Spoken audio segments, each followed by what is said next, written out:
السلام عليكم ورحمة الله وبركاته. إن الحمد لله نحمده ونستعينه من يهده الله فلا مضل له ومن يضلل فلا هادي له. أشهد أن لا إله إلا الله وأشهد أن محمدا عبده ورسوله أما بعد.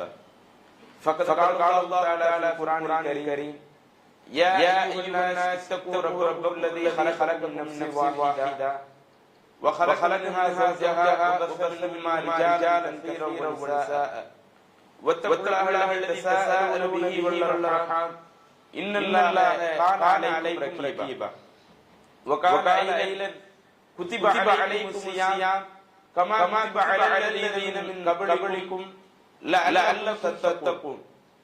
புகழ் அனைத்தும் நம்மை படைத்து பரிபாலிக்கிற இறைவனுக்கே உண்டாவதாக. அன்பிற்குரிய அல்லாஹ்வின் நல்லடியார்களே, தாய்மார்களே, சகோதர சகோதரிகளே, இறைவனுடைய அருளும் இறங்கக்கூடிய ரமலான் மாதத்தில் சிறந்த நாளாக இருக்கக்கூடிய ஜும்மா தினத்தன்று இறைவன் நமக்கு வழங்கியிருக்கிற வணக்க வழிபாட்டை நிறைவேற்றுவதற்காக இங்கே நாம் இருக்கிறோம். இங்கே இருக்கிற அனைவர் மீதும் இறைவனுடைய சாந்தி சமாதானமும் இறுதி வரை உண்டாவதாக என்று பிரார்த்தனை செய்து எனது உரையை ஆரம்பிக்கிறேன். அன்பிற்குரிய அல்லாஹ்வின் நல்லடியார்களே, உலகம் முழுவதும் இந்த ரமலான் மாதத்திலே முஸ்லிம்களால் வாழக்கூடிய நாம் அனைவரும் இறைவனுக்காக நோன்பு நோக்கக்கூடியவர்களாக இந்த ஒரு மாத காலத்தை நாம் கழித்துக் கொண்டிருக்கிறோம். நாம் நோக்கக்கூடிய இந்த நோன்பு என்பது ஏதோ இந்த ஆண்டுல மட்டும் நாம் வைக்கக்கூடிய ஒரு வழிபாடு நிகழ்வு கிடையாது. நமக்கு விவரந்த காலத்திலிருந்து தற்பொழுது வாழக்கூடிய இன்றைய காலகட்டம் வரை எவ்வளவு பல நோன்களை கடந்த காலங்களிலே வைத்துக் கொண்டிருக்கிறோம்.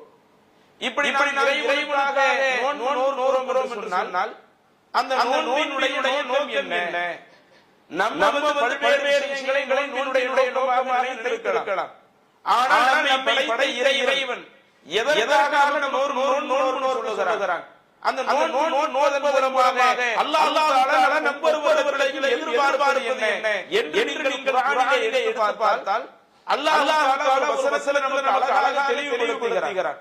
குத்திப அலைக்கும் ஸியாம் கமா குத்திப அலல் லதீன மின் கப்லிக்கும் லஅல்லக்கும் தத்தகூன். உங்களுடைய சென்ற சமுதாயத்தாருக்கு எப்படி இறைவனாகிய நான் நோன்பு அவர்கள் கடமையாக ஆக்கியிருந்தேனோ அதே போல் தங்களிடம் இந்த நோன்பு கடமையாக்கப்பட்டிருக்கிறது. நோனை எதுவும் நினைக்காதீங்க. முஹம்மதுடைய உம்மத்தாகிய உங்களுக்கு மட்டும் அல்லாஹ் நோன்பை கடமையாக்கி இதற்கு முன்னாடி சமுதாயத்திற்கு அல்லாஹ் நோன்பையே கடமையாக்கல, நம்ம மட்டும் வச்சிருக்கிறோம் என்று நீங்கள் நினைக்காதீர்கள். இதுக்கு முன்னாடி உள்ளவர்களும் இந்த நோன்பு கடமையாக்கப்பட்டிருக்கிறது என்கிற ஒரு தகவலை சொல்லிவிட்டு அந்த வசனத்துடைய இறுதியாக அந்த நோன்புடைய நோக்கத்தை அல்லாஹ் குறிப்பிடுகிறார். எதற்காக நோன்பு சொல்லி கட்டாயமாக்கியிருக்கிற லஅல்லக்கும் தத்தகூன், நீங்கள் இறைவனை அஞ்சறிய நபர்களாக இருக்கணும், இறைவனிடத்தில் அதிக ஈடுபாடு கொண்டவர்களாக மாறணும் என்பதற்காகத்தான் உங்களுக்கு நான் நோன்பை கடமையாக இருக்கிறேன் என்று நோன்புடைய நோக்கமாக அல்லாஹ் இதை குறிப்பிடுகிறார். அப்ப நம்ம நோன்பு அது இறைவனுடைய வெளிப்பாடு எப்படி இருக்குது என்பதை சோதிப்பதாக இருக்கும் பொழுது இன்றைய இறைவன் அதை நாம் புரிந்து வைத்திருக்கிறோம். ரமலான் அந்த இறையை நாம் எப்படி வச்சிருக்கிறோம்? பல்வேறு நன்மையான காரிய ரமலான் செய்யறோம் இல்லையா? தொழுகிறோம், செய்கிறோம், இப்படி ஈடுபடுறோம்ல. இதை மட்டும் நம்ம இறையை நடத்திருக்கிறோம். அதே மாதிரி மற்ற மாதங்கள்ல நம்ம சில தவறுகள் மனிதனின் அடிப்படையில் இருக்கிறப்ப இந்த ரமலானுடைய மாத தவறுகளை விளைவிக்கிறோமா இல்லையா? ஆண்களாக இருந்தாலும் மற்ற மாசத்துல நம்ம எடுக்கக்கூடிய தவறுகளிலிருந்து நாம் விலகி வருவதை அதை இறையச்சமாக நினைக்கிறோம். இப்படி ஒரு தீமையிலிருந்து விலகி வருவதையும் பல இபாதத்தான காரியங்களையும் இதையும் நாம் இறையச்சமுடைய ஒரு அளவாக பார்க்கிறோமே. இதுவும் இறையச்சமுடைய ஒரு வெளிப்பாடுதான். பல நன்மையை செய்கிறது, தீமையிலிருந்து விலகி வருவது அது இறையச்சமுடைய வெளிப்பாடுதான். இன்னும் நீங்கள் இஸ்லாத்துல எடுத்து பாருங்க, இது நிறைய விஷயங்கள் இறையச்சமுடைய வெளிப்பாடாக இஸ்லாமிய மார்க்கம் நமக்கு குறிப்பிடுகிறது. உதாரணத்துக்கு குர்ஆன் 6 எடுங்க. சூரா பக்ராவை எடுங்க. அந்த சூரா பக்ராவினுடைய ஆரம்பத்திலேயே அல்லாஹ் இறையச்சவாதிகளை குறிப்பிடுகிறான்.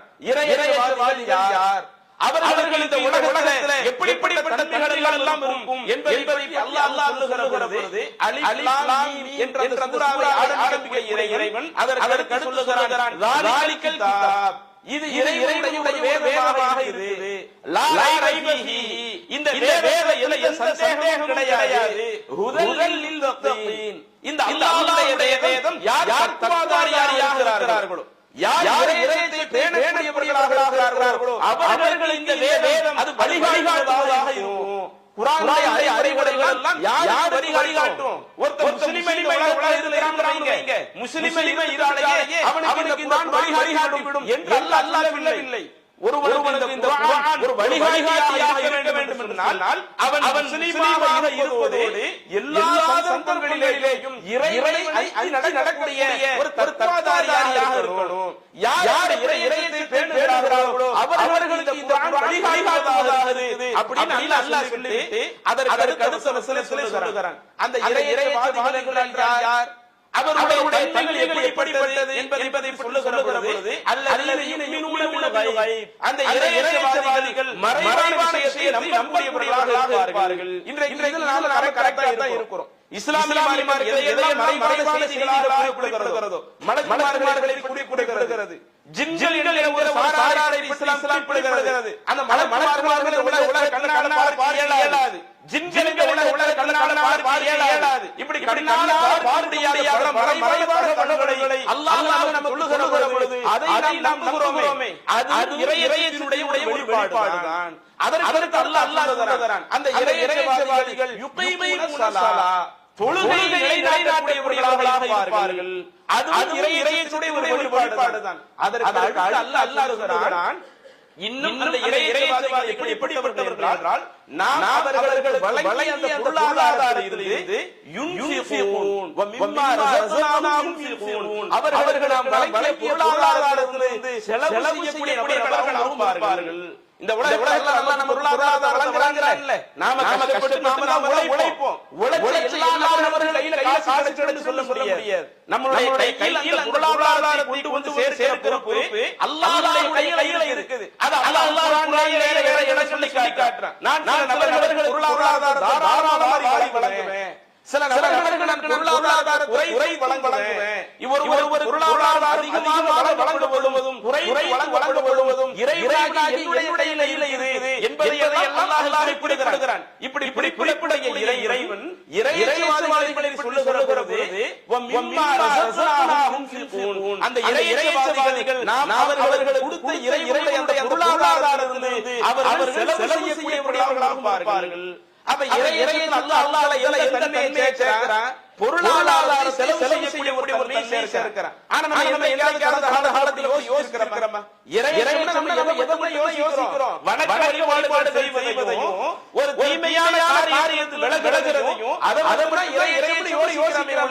அல்லாஹ் நமக்கு தந்த பொருளாதாரத்தை அல்லாஹ்வுடைய பாதையில் உதவுவதை அதை நம்ம பார்க்க மாட்டோம். அதனால இறைவனுடைய ஒரு வெளிப்பாடு தெரிய மாட்டேங்குது. ஆனா அல்லாஹ் நமக்கு புரிய வைக்கிறான். குர்ஆன் இறைவாதிகள் வழிகாட்டும் சொல்லிவிட்டு அவர்கள் பொருளாதாரத்தையும் செலவு செய்யக்கூடியவர்களாக இருப்பார்கள் என்கிற ஒரு தன்மையை அல்லாஹ் புரிய வைக்கிறான். அதே மாதிரி குர்ஆனில் நீங்க பாத்தீங்கன்னா சூரா பக்ராவில் ஒரு வசனத்தில் அல்லாஹ் காட்டுகிறான், லைஸல் பர்ர வல்லுஹுக்கும் கிபலல் மஷ்ரிக் வல் மக்ரிப், நீங்க கிழக்கு இருக்கிறது, மேற்கு உங்களுடைய உலகங்களுக்கு இருக்கிறது, இதெல்லாம் உங்களுக்கு முழுமையான ஞானம் கிடைக்காது. இன்னைக்கு நம்ம உலகமா இல்லையா? இன்னைக்கு நாம தமிழ்நாட்டில் இருக்கக்கூடியவங்க நமக்கு காபா மேற்கு சைடுல இருக்கிறதுனால மேற்கு நோக்கி கொடுத்துட்டு இருக்கோம். சில ஆட்கள் காபா கிழக்கு நோக்கி அவங்க கிழக்கு நோக்கி வழிபாடு செய்வார்கள். அப்ப அல்லாஹ் நம்ம குறிப்பிடுறான், நீங்க கிழக்கு நோக்கி முன்னோக்குறது, மேலே நோக்கி முழங்கி செய்கிறது, இது உங்களுக்கு முழுமையான நன்மையை ஏற்படுத்தி விடாது. நீங்க முழுமையான நன்மையை நீங்க பெறணும் சொன்னா வலாக்கின் நிர்மலம் ஆமனல்லாஹி யௌமில் ஆகிர், யார் அல்லாஹ்வை நம்பிக்கை கொண்டு முழுமையான நன்மையை பெறுவதற்கு அல்லாஹ் சொல்லக்கூடிய வழிமுறையை பாருங்க.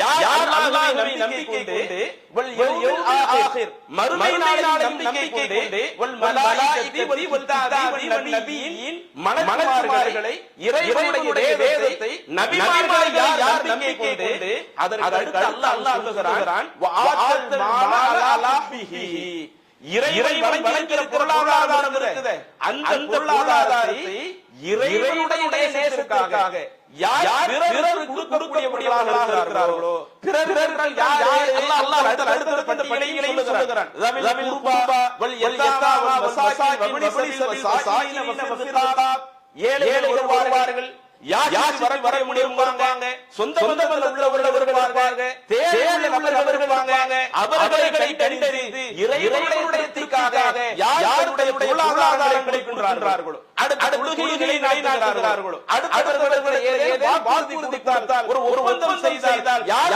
அதை கொள்ளக்கூடியவர்களாகிறார்களோ, இவ்வளவு நன்மையை அல்லாஹ் சொல்லிவிட்டு உலாயிகல்லதீன சதகதம் பெற முடியும் என்கிற ஒரு தகவலை சொல்லுகிறான். அந்த வசனத்துடைய கடைசியில உலாயிகல்லதீன சதகு, இவர்கள் நன்மையாளர்களாக இருக்கிறார்கள், உலாயிகுல் முத்தகூன், இன்னும் இவர்கள் அல்லாஹ்வை அஞ்சக்கூடியவர்களாக இருக்கிறார்கள்.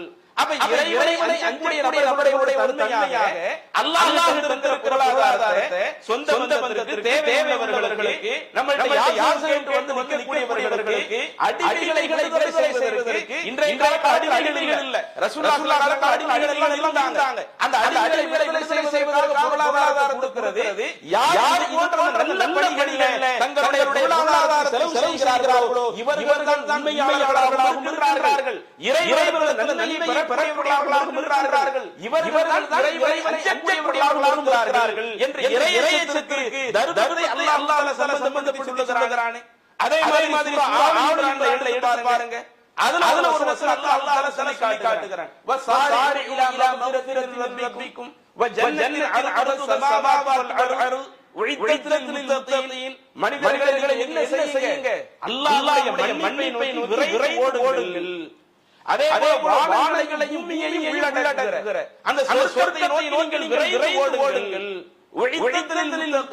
அந்த சொர்க்கம் என்பது யார் தக்குவாதாரியாக அல்லாஹ்வை அஞ்சக்கூடியவர்களாக இருக்கிறார்களோ அவர்களுக்காக அந்த சொர்க்கத்தை அல்லாஹ் தயார்படுத்தியிருக்கிறான் என்று அல்லாஹ் சொல்லிட்டு அதனுடைய அடுத்த வசனத்துல நீங்க பூமியில இருந்து மன்னிப்பு நோக்கி ஓடுங்க, வானம் உள்ளடக்கிற சொர்க்கத்தை நோக்கி ஓடுங்க, அந்த சொர்க்கத்தாதாரிக்கு பயன்படுத்தப்பட்டு தயாரிக்கப்பட்டிருக்குது அப்படின்னு அல்லாஹ் சொல்லிட்டு அந்த தக்குவாதாரி யார்? முதல் பாயிண்ட் அல்லாஹ் சொல்றது அல்லதீன யுன்ஃபிகூன ஃபிஸ் ஸர்ராஇ வல்-ضراء. அந்த தக்குவாதாரி யார் என்றால் இந்த உலகத்தில் இருக்கிறப்ப அவர்கள் மகிழ்ச்சியான நேரங்கள் வந்தாலும் அதிலே செலவு செய்யக்கூடியவர்களாக இருப்பார்கள். சில நேரங்கள் அவங்க கஷ்டமான நேரத்துல இருப்பாங்க, அவங்களே சில நெறியில மாட்டிப்பாங்க. ஆனா அடுத்தவர்களை கவனிக்கிற பொழுது அவங்க இவங்களை விட அதிகமான கஷ்டத்துல இருப்பாங்க. அப்ப அப்படி இருக்கிறப்ப எப்படி மகிழ்ச்சியான நேரத்துல அடுத்தவர்களுக்கு தர்மம் செய்கிற தன்மை இருந்ததோ அதே போல ஒரு சிரமமான நெருக்கடியான நேரத்திலேயும் பிறர் உதவக்கூடியவர்களாக இருப்பார்கள். இவர்கள் தான் இறைவனை அஞ்சக்கூடியவர்கள். அப்படிப்பட்ட இறையச்சவாதிகளாகத்தான் வானங்களையும் பூமியையும் உள்ளடக்கிற சொர்க்கத்தை அல்லாஹ் தயார்படுத்துவதாக அல்லாஹ் தன்னுடைய மறையிலே கொடுக்கிறானே. இப்படி ஏராளமான வசனங்கள் இருக்கிறது. நாம் இந்த உலகத்திலே அல்லாஹ்வை சரியான முறைப்படி வாழ்வோம் என்பதற்கு நம்முடைய பொருளாதாரத்தை பிறருக்கு கொடுப்பதை அல்லாஹ் அளவாக குறிப்பிடுவதை இப்படி குர்ஆன்ல நிறைய வசனங்களை பார்க்க முடியுது. இன்னும் நபிகள் நாயகம் அவர்களுடைய வாழ்க்கையை எடுத்து பாருங்க. நமக்கு எல்லாத்துக்கும் ரசூலுல்லாஹ் ஸல்லல்லாஹு அலைஹி வஸல்லம் மாதிரி இந்த ரமலானை நம்ம இறையச்சை வளர்வதற்கான ஒரு மாதம் என்று அல்லாஹ் சொல்லியிருக்கிறப்ப அந்த இறையச்சை வளர்வதிலே பொருளாதார பிறருக்கு கொடுத்து உதவுவது இதை அல்லாஹ் அளவாக சொல்லியிருக்கிறப்ப நமக்கு முதலாக அனுப்பப்பட்ட ரசூலுல்லாஹ் ஸல்லல்லாஹு அலைஹி வஸல்லம் அவர்கள் ரமலான் மாதத்தில் எப்படி இருந்தார்கள், ரசூலுல்லாஹி செயல்பாடுகளை எடுத்து பாருங்க. வணக்க வழிபாடுகள் நிறைய கொடுத்தாங்க. ஹதீஸ்ல நிறைய பார்க்கலாம். கடைசில வந்து சொன்ன தன்னுடைய குடும்பத்தார்களை இரவு நேர எழுத்து தொழுகை சொல்லி சொன்னாங்க.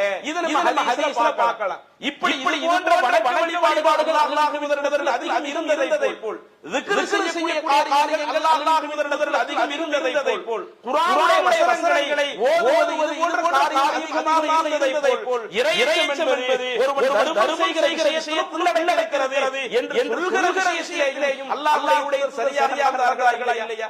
சஹீஹ் புகாரியிலே பதிவு செய்யப்பட்ட ஒரு நபி இப்னு அப்பாஸ் என்ற நபி குறிப்பிடுகிறார்கள். பொதுவாக கான ரசூலுல்லாஹி ஸல்லல்லாஹு அலைஹி வஸல்லம் அஜ்வதன் நாஸ், ரசூலுல்லாஹி அவர்கள் பொதுவாகவே அதிக குறைவுள்ளவர்களாக இருப்பார்கள்.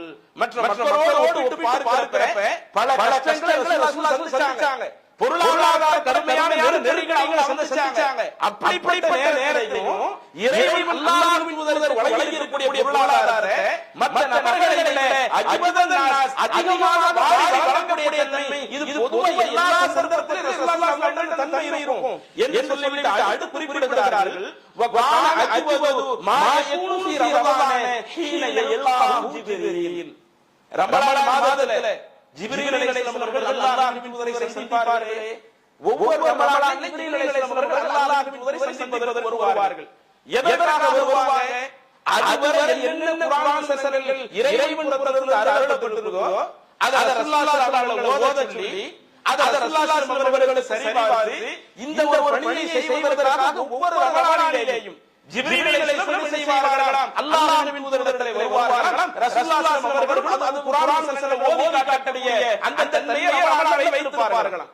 இப்னு அப்பாஸ் அவர்கள் குறிப்பிடுகிறார்கள், பொதுவாக எல்லா நாட்களிலேயும் மற்ற நபர்களிலே சிறந்த படைவல்லவராக அல்லாஹ்வுடைய தூதர் ஜிப்ரீல் அலைஹிஸ்ஸலாம் அவர்களை சந்திக்கக்கூடிய அந்த ரமலான் மாதத்திலேயே மற்ற நாளை விட ரொம்ப அதிகமான தர்மம் செய்யக்கூடியவர்களாக இருந்தார்கள் என்று சொல்லிவிட்டு இப்படி பல செய்திகளை நம்ம அந்த ஹதீஸ்ல பார்க்கிறோமே. அப்ப ரசூலுல்லாஹி அவர்களுடைய வாழ்க்கை நமக்கு எதை காட்டுகிறது? ரமலான் மாதம் என்பதால் யாரெல்லாம் தேவையுள்ள நபர்களாக இருக்கிறார்களோ அவர்கள் நம்முடைய உதவிகளை செய்யணும், நம்முடைய பொருளாதாரத்தை அதிகமாக கொடுக்கணும் என்கிற ஒரு தன்மையை தன்னுடைய வாழ்வியல் வழிகாட்டியாகவே இந்த மனித சமூகத்திற்கு அல்லாஹ்வுடைய காட்டுகிறார்களா இல்லையா? இன்னும் இந்த சமூகத்தை எப்படியெல்லாம் வழிநடத்துகிறார்கள்? ஏன்னா தர்மம் என்பது இது இறைவனிடத்தில் அதிகமான நன்மையை பெற்றுத் தரும், அளவரிய நன்மைகளை பெற்றுத்தரும் என்பதை உணர்ந்து எப்படியெல்லாம் மனிதர்கள் வழிகாட்டுறாங்க பாருங்க. சஹீஹ் புகாரியிலே பதிவு செய்யப்பட்ட ஒரு நபிமொழி. ஒரு முறை ரசூலுல்லாஹி அவர்கள் மட்டும் இரவு நேரத்தில் தனியாக செய்கிறாங்க. ஒரு அந்த நிலாவுடைய வெளிச்சத்திலே சென்று கொண்டிருக்கிறார்கள். அப்படி ரசூலுல்லாஹி அவர்கள் தனியாக போகும்போது பின்னாடி யாரோ ஒரு நபர் வருவதாக ரசூலுல்லாஹி அவர்கள் உணர்கிறார்கள். அப்படி உணர்ந்தவுடனே அடுத்து அல்லாஹ்வுடைய தூதர் கேட்கிறார்கள், மன் ஹுவ, இப்படி பின்னாடி வரக்கூடிய அந்த நபர் யாரு, யார் வருவீங்க என்று அல்லாஹ்வின் தூதர் கேட்கிறார். யார் அவர் கேட்கிறாங்க. கேட்டவுடனே அப்படி பின்பற்றி வரக்கூடிய அந்த நபி அபூ தர் ரலியல்லாஹு அன்ஹு அவங்க சொல்றாங்க, அல்லாஹ்வுடைய தூதரே நான் அபூ தர் தான் வருகிறேன் என்று ரசூலுல்லாஹி அவர்கள் பதில் சொன்ன உடனே அப்ப ரசூலுல்லாஹி அவர்கள் என்ன செய்றாங்க, யா அபூ தர் தஆல், அபூ தர் நீங்க வாங்க என்று தன்னோடு ரசூலுல்லாஹி அவர்கள் அபூ தர் ரலியல்லாஹு அன்ஹு அழைக்கிறார்கள்.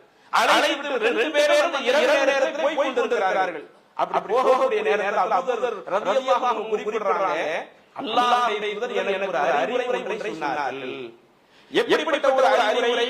மறுமையினால் மனிதர்களுடைய நிலையை குறித்து ரசூலுல்லாஹி அவர்கள் சொல்லுகிற பொழுது இன்னல் முஃசிரீன ஹுமுல் தில்லூன யௌமல் கியாமா, இந்த உலகத்துல அல்லாஹ் யாரு பொருளாதாரத்தை நிறைய கொடுத்திருக்கிறானோ இவங்களுடைய மறுமையினால் அவருடைய நிலை எப்படி இருக்குமா?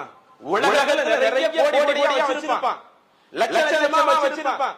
இன்னும் அவருடைய காசை அவன் வாழக்கூடிய காலத்திலே அழிக்க முடியாத அளவு நிறைய பல குடும்பத்துக்கு பல தலைமுறை சொத்து வச்சிருப்பான். இப்படி நிறைய வச்சிருக்கக்கூடிய அந்த நபர் மறுமையினால் அவருடைய நிலையை பார்க்கிற பொழுது ஹுமுல் தில்லூன, அவன் நன்மையிலே குறைஞ்சதான் இருப்பான். இந்த உலகத்துல காசு நிறைய இருந்தே போய் மறுமையினால் அல்லாஹ்வுடைய நன்மை அதிகமா இருக்குதா? அதிகம் இருந்தாதான் சொர்க்கம் போக முடியும். அப்படி சொர்க்கத்திற்கு போகக்கூடிய அளவு நிறைய நன்மை இருக்கிறதா என்று பார்த்தால் அப்படி நன்மையில் ரொம்ப குறைந்தவனாக இருப்பான் என்று சொல்லிவிட்டு அடுத்து அல்லாஹ்வுடைய தூதர் சொல்லுகிறார்கள், இந்த நிலை எல்லா செல்வர்களுக்கும் கிடையாது, எல்லா காசுல நல்லவர்களும் கிடையாது என்று சொல்லி சொல்லுகிறார்கள். இல்லா மன் அஅதாஹு கைரா, அல்லாஹ் தஆலா யார் இந்த உலகத்துல பொருளாதாரத்தை வழங்கி அப்படி வழங்கக்கூடிய அந்த ஒரு பொருளாதாரத்தை ஃபனஃபஹ ஃபீஹி யமீனஹு வ ஷிமாலஹு வ பைன யதைஹி வ வராஹு, அதை தன்னுடைய வலதுபுறம் தன்னுடைய இடதுபுறம் தனக்கு முன்னாடி தனக்கு பின்னாடி இப்படி தேவைப்படக்கூடிய நபர்களுக்காக அல்லாஹ் வழங்கக்கூடிய அந்த பொருளாதாரத்தை யாரெல்லாம் பிறருக்கு கொடுத்து உதவுகிறார்களோ இந்த நபர்களை தவிர்த்து, இப்படி தான தர்மத்தில் ஈடுபடக்கூடிய அந்த நபர்களை தவிர்த்து மற்றவர்களுக்கு பொருளாதாரம் நிறைய சேர்த்து வச்சிருப்பாங்களே, அப்படி சேர்த்து வைத்திருக்கிற நபர்கள் எல்லாம் மறுமை நன்மைகள் குறைந்தவர்களாக இருப்பார்கள் என்று அல்லாஹ்வுடைய தூதர் சொல்லுகிறார்களே. அப்ப இதுவெல்லாம் நம்ம சொல்லக்கூடிய மிக முக்கியமான செய்திகள் என்ன? நாம் சற்று சிந்தித்து பார்க்க கடமைப்பட்டிருக்கிறோம். அதே மாதிரி சஹீஹுல் புகாரியில் பதிவு செய்யப்பட்ட இன்னொரு அறிவிப்பொழி ரசூலுல்லாஹி அவர்கள் சொல்லுகிறார்கள், யாரேனும் ஒருவர் மன் தஸத்தக பிஅஜரி தம்ரத்தின் மின் கஸ்பின் தய்யிபா, தூய்மையான சம்பாத்தியத்திலே இருந்து ஒரு பேரும்பலத்தை தர்மம் செய்தால் எப்படி எல்லாம் சமுதாயத்தை அல்லாஹ் உருவாக்குறாங்க பாருங்க.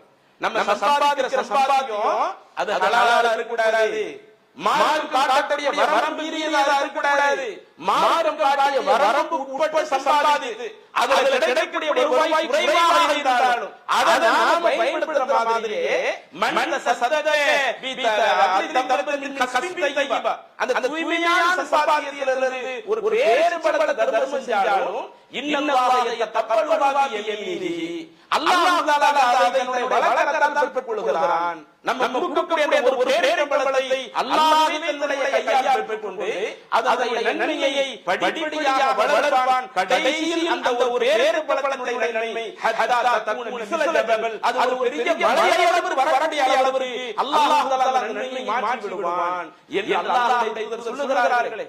அப்ப இது போன்ற நபிமொழிகளை எல்லாம் நாம் நம்முடைய மனதில் பதிய வைக்க வேண்டும். இப்படி தர்மத்தை பற்றி வலியுறுத்தக்கூடிய ஏராளமான செய்திகள் முஸ்லிம்களாக இருக்கிறாங்க. ஒரு செய்தியில கூட ரசூலுல்லாஹ் சொன்னாங்க, வஅலா முஸ்லிமின் சதகா, ஒவ்வொரு முஸ்லிம்களும் தர்மம் செய்வது அது இறைவன் சுமத்தி இருக்கிற ஒரு செயலா இருக்குது. அப்பதான் சஹாபாக்கள் கேக்குறாங்க, நீங்க எல்லா முஸ்லிம்களையும் தர்மம் என்று சொல்றீங்க, தர்மம் என்றதுக்கு எங்களுக்கு கையில காசு இருந்தா தான் கொடுக்க முடியும், எங்களுக்கு சில ஆளுகள் கையில காசே இல்லையே, எங்கள் ஒரு காசு இல்லாவிட்டால் நாங்கள் எப்படி தர்மத்தை செய்கிறது? அப்ப ரசூலுல்லாஹ் சொல்லுகிறார்கள், இப்போ உங்களிடத்தில் கொடுக்க காசு இல்லாவிட்டாலும் அல்லாஹ் தஆலா உங்களுக்கு உடல்ல தூக்கம் கொடுக்கிறானே, வேலை செய்யக்கூடிய ஒரு வாய்ப்பை தந்திருக்கிறானே, இறைவன் தந்திருக்கக்கூடிய அந்த உடலை பயன்படுத்தி ஏதேனும் ஒரு சின்ன ஒரு வேலையா இருந்தாலும் வேலையை செய்யுங்க. அதுல கிடைக்கக்கூடிய வருவாய் இருக்குது, அந்த வருவாயை வச்சு நீங்க பயன்படுத்திக்கலாம். நீங்க கையில காசு இல்லாம அடுத்தவங்க போய் கை நீட்டிக்கிற ஒரு நல்லவங்களுக்கு தேவையில்லை, சுயமரியாதை நல்லவங்களுக்கு தேவையில்லை. உங்க கையில பொருளாதாரம் இல்லாம இருந்தால் நீங்க அப்படியே இருக்கிறாங்க, கஷ்டப்பட்டு உழையுங்க. அது ஒரு சின்ன ஒரு தொழிலாக இருந்தாலும் அதனுடன் கிடைக்கக்கூடிய வருவாயை பெற்றுக்கொண்டு நீங்களும் அதை பயன்படுத்திக் கொண்டு வயசத்தவு அதுல கிடைக்கிறதுல கொஞ்சம் அடுத்தவங்களுக்கு தர்மம் பண்ணுங்க, ஆகும் தர்மம் நாம இருக்கக்கூடாது அப்படின்னு ரசூலுல்லாஹ் சொல்றாங்க. மீண்டும் சஹாபா கேக்குறாங்க, அல்லாஹ்வுடைய தூதரே, சரி எங்களுக்கு உடல் வலிமை இருந்துச்சுனா நாங்க வேலை பார்த்து வரக்கூடிய பொருளாதாரம் நாங்க பயன்படுத்தி அடுத்தவங்களுக்கு தர்மம் பண்ணுவோம். நாங்க உடல் அளவில் பலகீனமாக இருந்தால் அப்ப நாங்க என்ன பண்றது? அப்ப ரசூலுல்லாஹ் சொல்றாங்க, உடல் அளவில் பலகீனமாக இருந்தாலும் இறைவன் சொல்லக்கூடிய மார்க்க நன்மையான விஷயத்தை அடுத்தவங்களுக்கு ஏவுங்க. அடுத்தவங்க தீமை செய்யறாங்களா, அந்த தீமையை நீங்க தடுங்க. இப்படி நன்மையை தீமையை தடுப்பது அதை கூட இறைவன் ஒரு தர்மமாக ஆக்குகிறான். கையில காசே இல்லாவிட்டாலும் உழைக்கிற அளவுக்கு அல்லாஹ் உடம்பில் ஆளையே வழங்காவிட்டாலும் அந்த சந்தர்ப்பத்திலேயும் ஒரு முஸ்லிம் இந்த உலகத்தில் அப்படியே ஒதுங்கி போய்விடக்கூடாது. அல்லாஹ் எந்த அளவுக்கு மார்க்கம் சொல்லக்கூடிய நன்மையான காரியத்தை பண்ணி போய்விடுறேன் என்று இருந்து விடக்கூடாது. தனக்கு தெரிந்த விஷயத்தை அடுத்தவர்களுக்கு சொல்லி நன்மையை ஏவி தீமையை தடுக்கக்கூடியவர்களாக இருக்கணும் என்றெல்லாம் அல்லாஹ்வுடைய வழிகாட்டுகிறார்களே. அப்ப இதையெல்லாம் மனதில் பதிய வைத்துக் கொண்டு இஸ்லாம் இந்த அளவு தான தர்மத்தை நமக்கு வழிவகுக்கிறது. அல்லாஹ் தரக்கூடிய பொருளாதாரம் என்பது அதை நாம் பயன்படுத்துவதற்கு அல்லாஹ் வழங்கலே, நம்முடைய குடும்பத்தார்களை நாம் மகிழ்ச்சியோடு வைத்திருப்பதற்காக மட்டும் அல்லாஹ் வழங்கல. எப்படி நாம் சம்பாதிக்கக்கூடிய பொருளாதாரம் அது உலகத்தில் நமக்கு பயன்படுகிறதோ, நம்முடைய குடும்பத்துக்கு பயன்படுகிறதோ, அதே போல தேவைப்படக்கூடிய நபர்களுக்காகவும் நாம் அந்த பொருளாதாரத்தை கொடுத்து இப்படி கொடுக்கக்கூடிய அந்த தன்மை அது நமக்கு இறையச்சை வளர்க்கிற ஒரு தன்மையாக இருக்கிறது. இதை நம்முடைய வாழ்க்கையிலே எல்லா சந்தர்ப்பங்களிலேயும் கடைபிடிக்க வேண்டும். அதிலும் குறிப்பாக அல்லாஹ் இறையச்சை எதிர்பார்க்கக்கூடிய இந்த ரமலான் மாதத்திலே இறையச்சனுடைய வெளிப்பாடாக இருக்கக்கூடிய தான தர்மத்திற்கு கூடுதல் முக்கியத்துவம் கொடுக்கக்கூடிய நன்மைகளாக மாறணும். அல்லாஹ் அப்படிப்பட்ட ஒரு வாய்ப்பை நம் அனைவருக்கும் தந்தருவானாக கூறி எனது முதல்வருடைய விஷயம். அஸ்ஸலாமு அலைக்கும்.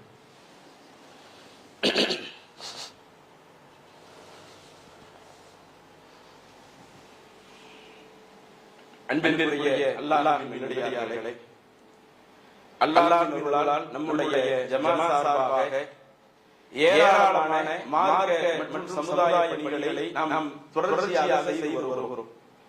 அதுல நம்முடைய மாநில நிர்வாகம் சார்பாக நாம் செய்யக்கூடிய செயல்களை அது அதிகமாக விளக்க வேண்டிய தேவை நமக்கு இல்லை.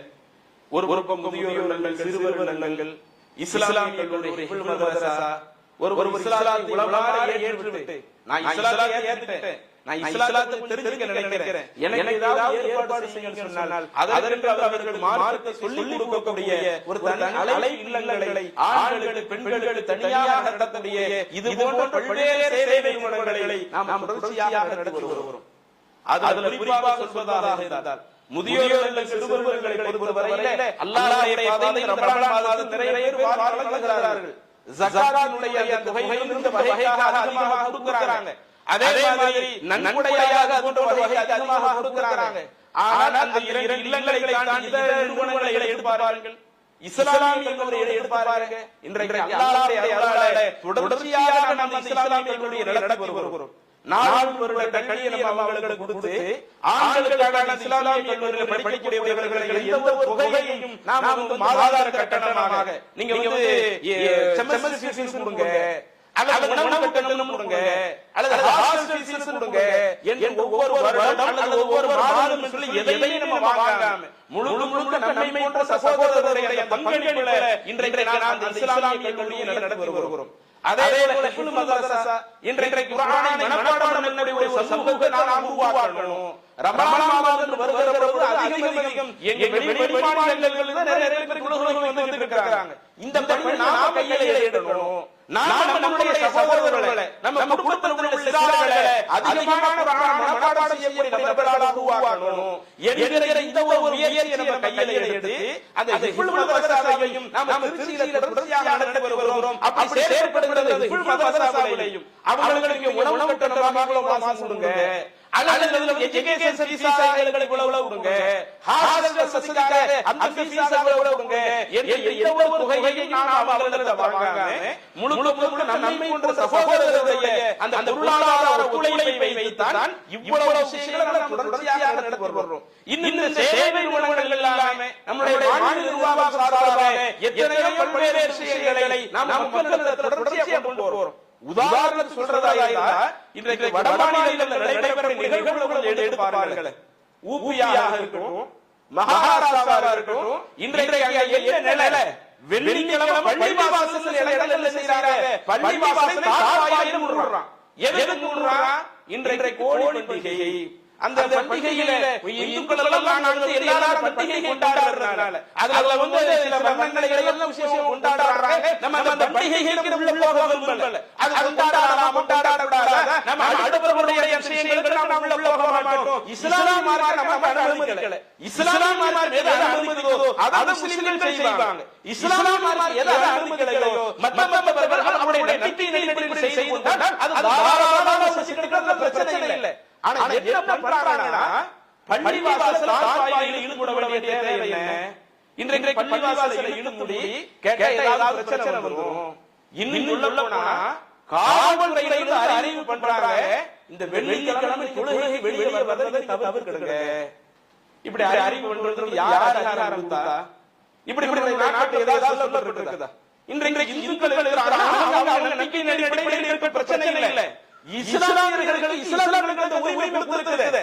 இஸ்லாமிய மார்க்கங்களுக்கு உரிமையை கொடுத்ததை போல இந்திய நாடு எங்களுக்கு உரிமை கொடுத்தது. ஒரு மதத்தை பின்பற்றுகிறார் என்றால் அவர் அந்த மதத்தை சுதந்திரமாக பின்பற்றிக் கொள்ளலாம்.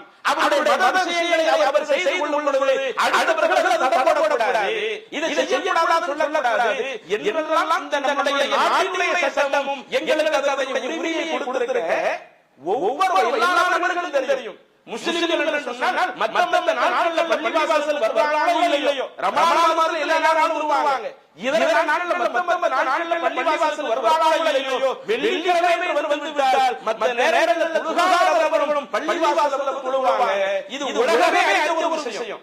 அப்ப எதுல வந்து முஸ்லிம்கள் இந்த ஒரு காரியத்தை தொடர்ச்சியாக செய்து கொண்டிருக்கிறாரோ, காவல்துறையினர் சொல்றாங்க நீங்க பள்ளிவாசல்ல போறதுக்கு வெளியே வராதீங்க, தேவையான தொழுகையை நீங்க வீட்டிலே தொழுதுடுங்க. இப்படி காவல்துறை சொல்ல வேண்டிய அவசியம் என்ன? அது ஒரு பெரிய பேசுபொருளான இஷ்யூவாக மாறுகிறது. இஷ்யூவாக மாறின அந்த காவல்துறையை கையில் வைத்திருக்கக்கூடிய முதல்வர் அவர் பேசுகிற பேச்சு எப்படி இருக்குது?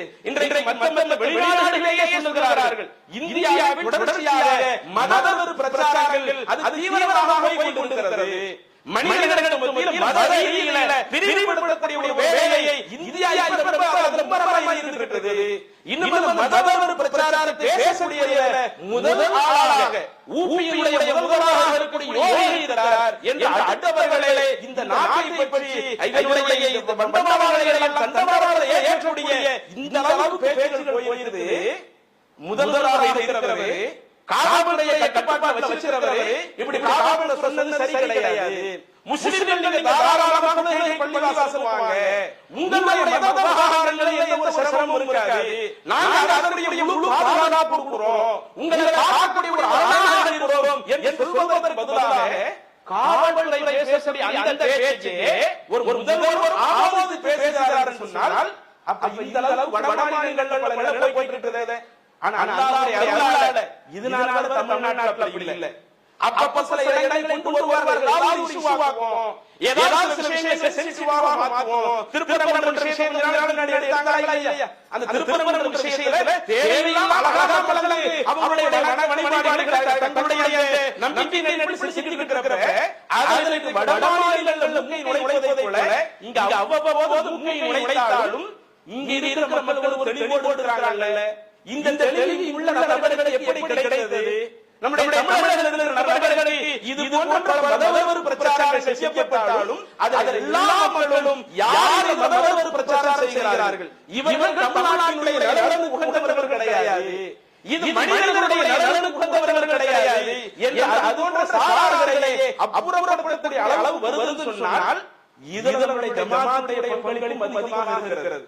பல இடங்களில் தொடர்ச்சியாக இஸ்லாமிய இனிய மார்க்கம் என்கிற ஒரு நிகழ்ச்சி ஏற்பாடு செய்து அதனுடைய தொல்பொடி உறவுகள் பல்வேறு விஷயங்களை முன்வைப்பார்கள். இஸ்லாமிய மார்க்கம் தீவிரவாதம் சொல்றாங்களே, இஸ்லாமிய மார்க்கம் பயங்கரவாதம் சொல்றாங்களே, முஸ்லிம்கள் என்றாலே கொடூரமானவர்களாக சித்தரிக்கிறார்களே என்று பல்வேறு விஷயங்கள் கேள்வியாக கேட்க வைத்து நீங்க எந்த கேள்வியாக இருந்தாலும் தாராளமாக கேளுங்க, நாங்கள் இஸ்லாமிய நிலையை உங்களுக்கு விளக்கி கொடுக்கிறோம். இஸ்லாம் தீவிரவாத ஆதரிக்க இல்லை, பயங்கரவாத ஆதரிக்க இல்லை, மனித சமூகத்திற்கு விரோதமாக நடக்கக்கூடிய சட்டங்கள் இஸ்லாமிய மார்க்கத்தில் இல்லை. இஸ்லாம் மனிதநேயத்தை போதிக்கக்கூடிய ஒரு மார்க்கம், அனைத்து நபர்களையும் அரவணை செல்லக்கூடிய ஒரு மார்க்கம் என்கிற அது போன்ற விஷயங்களை தொடர்ச்சியாக இஸ்லாம் இனிய மார்க்கம் நிகழ்ச்சிகளை நடத்தி அந்த நிகழ்ச்சிகள் வெறுமனே ஒரு ரூவோடு மட்டும் நிறுத்திக் கொள்ளாமல் அங்கே பேசப்படுகிற செய்திகள் எல்லாம் அது முறையாக வீடியோ செய்யப்பட்டு அந்த வீடியோவை நம்ம தணிக்கை செய்து அது அப்படியே சமூக வலைதளங்களில் பரப்புறமே,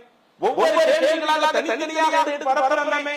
இதற்காக நம்முடைய ஜமாத் அதிகமான மெனக்கெட்டு கொண்டிருக்கிறோம். இதற்கு ஸ்டாஃப்களை வச்சு இப்படி மார்க்க விஷயங்களை கொண்டு போவோம்.